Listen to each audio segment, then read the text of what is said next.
ব্যবসা বাণিজ্যের বিশ্লেষণ নিয়ে ডিবিসি নিউজের নিয়মিত আয়োজন ইসলামী ব্যাংক টালি খাতায় স্বাগত জানাচ্ছি। আপনাদের সাথে আছি আমি রিফাত তাসনোভা। দেশীয় শিল্প মানেই শুধু উৎপাদন নয়, এর সঙ্গে জড়িত হাজারো মানুষের কর্মসংস্থান। কিন্তু প্রশ্ন হলো, আমরা কি পারছি এই শিল্পকে যথাযথ সুরক্ষা দিতে? বিদেশি পণ্যের সহজ প্রবেশাধিকার, নিয়ন্ত্রণহীন আমদানি এবং নীতির অসামঞ্জস্যতা আজ দেশীয় উদ্যোক্তাদের হুমকির মুখে ফেলেছে। আজ তালিকাতায় আমরা খুঁজব তারই উত্তর, দেশীয় শিল্পকে সুরক্ষা দেবে কে? আলোচনা করতে আমাদের সঙ্গে অনলাইনে যুক্ত আছেন বাংলাদেশ এগ্রোকেমিক্যাল ম্যানুফ্যাকচারার্স অ্যাসোসিয়েশনের সভাপতি KSM মোস্তাফিজুর রহমান এবং কলেজ অফ এগ্রিকালচার সায়েন্স IUBATর অধ্যাপক ডক্টর খন্দকার শরীফুল ইসলাম। আপনাদের দুজনকে স্বাগত জানাচ্ছি। আমি দেখতে পাচ্ছি মোস্তাফিজুর রহমান আপনি এরই মধ্যে আমাদের সাথে যুক্ত হয়েছেন, আপনাকে দিয়েই আমরা শুরু করছি। এই মুহূর্তে আসলে এগ্রোকেমিক্যাল খাতে কি ধরনের চ্যালেঞ্জ মোকাবেলা করছেন এবং কাঁচামাল আমদানিতে দেশীয় উদ্যোক্তাদের উপরে কি ধরনের বিধিনিষেধগুলো আছে আপনার কাছ থেকে একটু জানতে চাই। প্রথমত দেখুন, অ্যাগ্রোকেমিক্যাল যেটা ফসলে যে সমস্ত পেস্টিসাইড ব্যবহৃত হয়, এটা আমরা কিন্তু যুগের পর যুগ আমরা আমদানি করে নিয়ে আসি। তা আমদানি করা পণ্যর বিপরীতে যখন আমরা এখানে উৎপাদনে যাব, তখন কিন্তু এটা সবার আগে সরকারের একটা দায়িত্বের মধ্যে পড়ে যে এই লোকাল ইন্ডাস্ট্রিটা কিভাবে গড়ে উঠবে এবং তার কিভাবে তাকে প্রোটেকশন দেওয়া যাবে, তার মার্কেটিং এর প্রতিবন্ধকতা আছে কিনা, সরকারের নীতি সহায়তা বিভিন্নভাবে এখানে আসা দরকার। তো আমরা যখন এগুলোতে সরকার যখন পাশে আসবে, তখন ধীরে ধীরে এই ইন্ডাস্ট্রিটা, যে কোনো শিল্প সরকারি সহায়তায় এটা স্থানীয় ইন্ডাস্ট্রিগুলো গড়ে ওঠে। এখন অ্যাগ্রোকেমিক্যালসের ক্ষেত্রে আমরা অসুবিধা ভোগ করছি, সেটা হলো ধরুন এগুলো একসময় বিনামূল্যে প্রদান করা হতো। ফলে ওই সময় বহুজাতিক কোম্পানিরা এর নীতিমালা, বিধিমালা, এর অধ্যাদেশের মধ্যে তাদের প্রভাব ছিল। ফলে সেই বহুজাতিক কোম্পানির নেতৃত্বেই এই ব্যবসা প্রতিষ্ঠানগুলো গড়ে ওঠে। পরে যখন এখানে আমরা বেসরকারি খাতে যখন এসেছে এবং সেখানে যখন দেশীয় কোম্পানিগুলো আমরা এখানে উৎপাদনে হাত দিয়েছি, আমাদের অবকাঠামো নির্মাণে আমরা করেছি, তখন দেখতে পাচ্ছি যে আমাদের সুনির্দিষ্ট 2-3টা সমস্যা আমাদেরকে এটা প্রসারিত হতে দিচ্ছে না। এক নম্বর যেমন দেখুন, যে আমরা যদি উৎপাদন করতে চাই তাহলে কাঁচামালটা আমাদের আমদানিটা সহজ হতে হবে। এখন এই কাঁচামাল আমদানির ক্ষেত্রে আপনার জটিলতা রেখেছে, যে ধরুন যারা কাঁচামাল উৎপাদন করে, কাঁচামাল তো কখনো ব্র্যান্ড নেমে রেজিস্ট্রেশন হয় না। বাংলাদেশে যেগুলো ফিনিশ প্রোডাক্ট হচ্ছে, এগুলো ব্র্যান্ড নেম আছে, তার বাণিজ্যিক নামে এখানে নিবন্ধিত হয়। ফলে কোনো কাঁচামালই এখানে বাণিজ্যিক নামে নিবন্ধিত হচ্ছে না। ফলে আমরা কিন্তু ধরেন এটা যে কোথা থেকে কিনবো, আন্তর্জাতিক বাজারে যে এটা খোলা বাজার থেকে বা নির্দিষ্ট তালিকা থাকবে সেভাবে কিনবো, এটার একটা দিক নির্দেশনা না থাকার কারণে আমাদের এই সিঙ্গেল কান্ট্রি সিঙ্গেল সোর্স এবং একটা সুনির্দিষ্ট কোম্পানির কাছ থেকে কেনা ছাড়া আমরা অপশন পাচ্ছি না। ফলে আমাদেরকে বেশি দামে কিনতে হচ্ছে। বেশি দামে কেনার পরে এটাকে সরকার আবার এটাকে শুল্ক মুক্ত সুবিধা দিয়েছে। আমরা এই শুল্ক মুক্ত সুবিধাটা যাতে পেতে পারি, এটা জটিলতা করা হয়েছে এমন ভাবে যে আমরা এই শুল্ক মুক্ত সুবিধাটাও আমরা নিতে পারি না। এটা আবার প্রত্যেকটা চালানে আবার মন্ত্রণালয় থেকে নো অবজেকশন সার্টিফিকেট নিতে হয় জাহাজ আসার পরে। ফলে এটাতে কিন্তু আপনার অনেক বাধ্যবাধকতায় এটা সময় ক্ষেপণ হচ্ছে। আবার ধরুন আমরা যে এটা শুল্ক সুবিধা নিয়ে আমরা এখানে জিরো ডিউটিতে আমরা নিয়ে আসছি, কিন্তু এর সাথে আমাদের যেগুলো সহযোগী উপাদান, শুধু তো ধরেন একটা অ্যাক্টিভ ইনগ্রিডিয়েন্ট কাঁচামাল দিয়েই তো একটা বালাইনাশক বানানো যায় না। এটা বানাতে আরো 7-8 রকমের সহযোগী রাসায়নিক পদার্থ লাগে। সেগুলোর সংমিশ্রণে এবং রাসায়নিক বিক্রিয়ার মধ্য দিয়েই আপনার এই বালাইনাশক উৎপাদিত হয়। সেই সমস্ত সহায়ক উপাদান আবার অনেক ডিউটি ট্যাক্স দিতে হয়। ধরুন কাঁচামাল যেটা অ্যাক্টিভ ইনগ্রিডিয়েন্ট লাগে অতি সামান্য পরিমাণে, আর অধিকাংশই লাগে হলো এক্সিপিয়েন্ট বা সহযোগী উপাদান, এগুলো কিন্তু আপনার অনেক ডিউটি দিতে হয়। ফলে এখানে উৎপাদন করার চেয়ে আমদানি করে নিয়ে আসা সহজ এবং লাভজনক। এখন যদি আমি এখানে উৎপাদন করি, তাহলে আমাকে তো অবকাঠামো করতে হবে, আমাকে এখানে দক্ষ জনশক্তি লাগবে, আমার ল্যাবরেটরি লাগবে, অনেক নিয়ম কানুন মেনে করতে হবে। একজন জি, ব্যবসায়ীকে সেক্ষেত্রে যদি আপনার কাছে একটি বিষয় জানতে চাচ্ছি। আপনি বলছেন যে কাঁচামাল আমদানির ক্ষেত্রে জটিলতা রয়েছে, সময় ক্ষেপণ হয় এবং ডিউটি ফি অনেক বেশি দিতে হয়, এজন্য উৎপাদন করার চেয়ে আমদানি করাটা ভালো বলে মনে করছেন। কিন্তু আমরা যতটুকু জানি যে দেশীয় উৎপাদনের কিন্তু পর্যাপ্ত সুযোগ সুবিধা রয়েছে। হয়তো নীতিগত কিছু জটিলতা থাকতে পারে, কিন্তু সুযোগ সুবিধা কিন্তু অনেক রয়েছে এবং স্থানীয় পর্যায়ে আমদানি করা সেই কাঁচামাল বা পণ্যগুলোর আধিপত্যই কিন্তু আমরা বেশি দেখতে পাচ্ছি।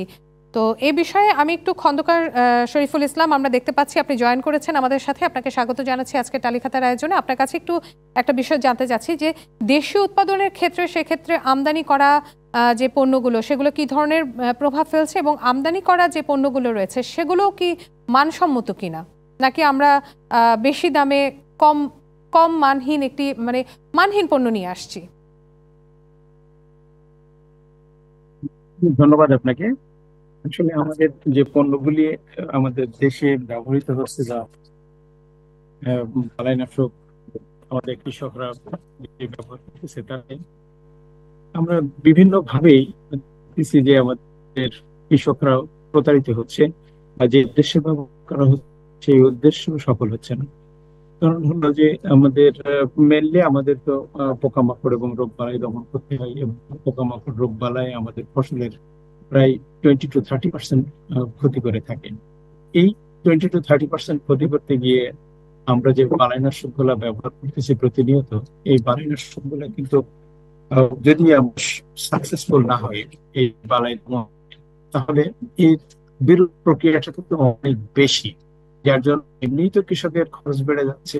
পরে পোকা যদি বা রোগ বা অন্যান্য বালাই যেগুলো আছে সেগুলো যদি দমন না করতে পারা যায়, তাহলে তার প্রভাবটা মানে তার ক্ষতির পরিমাণটা আরো বেড়ে যাচ্ছে। ফলে আবার নতুন ভাবে ওই বালাইনাশক, অন্য কোনো বালাইনাশক ব্যবহার করতে হচ্ছে। তো আমরা বাজারে দেখতে পাচ্ছি যে বাজারে অনেক বালাইনাশক, এখন বালাইনাশকের ছড়াছড়ি অনেক কোম্পানি বা ম্যানুফ্যাকচারার বা আমদানিকারক যারা আছে তারা, কিন্তু এগুলির মধ্যে জি, খন্দকার শরীফুল ইসলাম, আমরা দেখছিলাম আপনি একটি বিষয় বলছিলেন যে ভেজাল যে পণ্যগুলো রয়েছে সেগুলো দেখা যাচ্ছে যে জমিতে প্রয়োগ করা হচ্ছে বা কৃষকরা জমিতে প্রয়োগ করছেন, কিন্তু সে তুলনায় তারা ফল পাচ্ছেন না, অর্থাৎ ফলন পাচ্ছেন না। আমি এই বিষয়ে একটু জনাব মোস্তাফিজুর রহমান আপনার কাছে আবারও একটু যেতে চাচ্ছি, এই বিষয়ের সাথে আপনি একমত কিনা? আমি একদম একমত। কারণ যদি আপনি আমদানি করে নিয়ে আসেন, তাহলে আপনি তো মান নিয়ন্ত্রণে আপনার সুযোগই নেই। আপনার বিদেশি কোম্পানি আপনাকে যে মূল্যে চাইছেন সেইভাবে তিনি বানিয়ে দিয়েছেন। আর দেশে যদি উৎপাদন করে,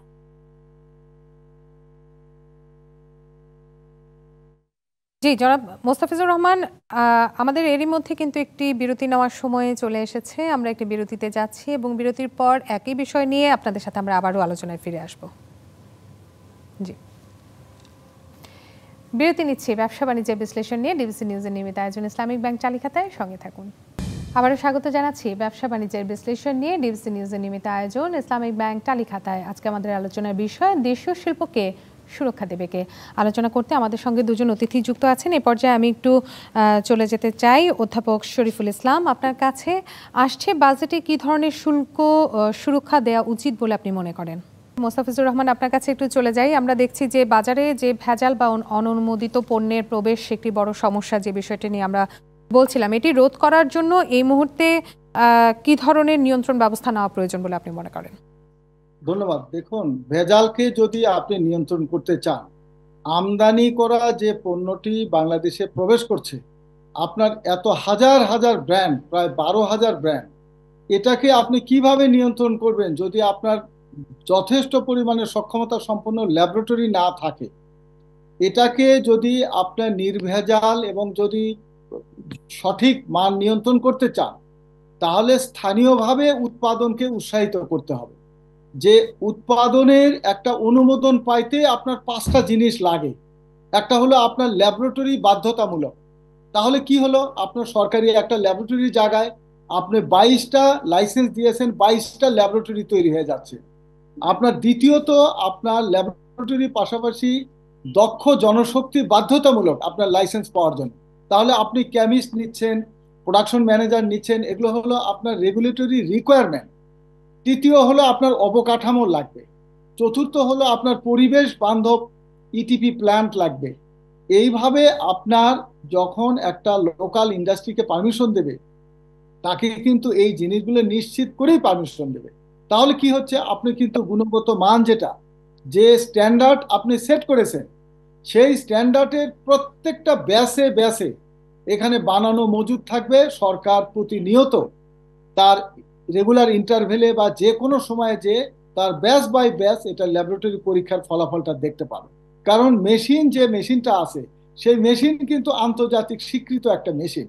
মেশিন রিপোর্ট জেনারেট করছে, আপনি নিয়ন্ত্রণ করা সহজ হচ্ছে। আর আমদানি করা জিনিস নিয়ে এসে আপনার এখানে সুযোগ আছে মানহীন পণ্য ঢোকা।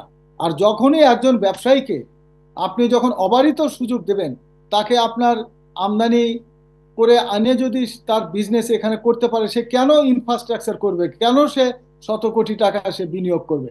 এটা সরকারের দায়িত্ব রেগুলেটরি সাপোর্ট দেওয়া, সরকারের দায়িত্ব লোকাল ইন্ডাস্ট্রিকে প্রোটেকশন দেওয়া, সরকারের দায়িত্ব R&D স্থাপনে সহায়তা করা, লো কস্ট ফান্ড দেওয়া, টেকনিক্যাল সাপোর্ট দেওয়া, ইন্সপেকশন করে তার কোয়ালিটি কন্ট্রোল করা।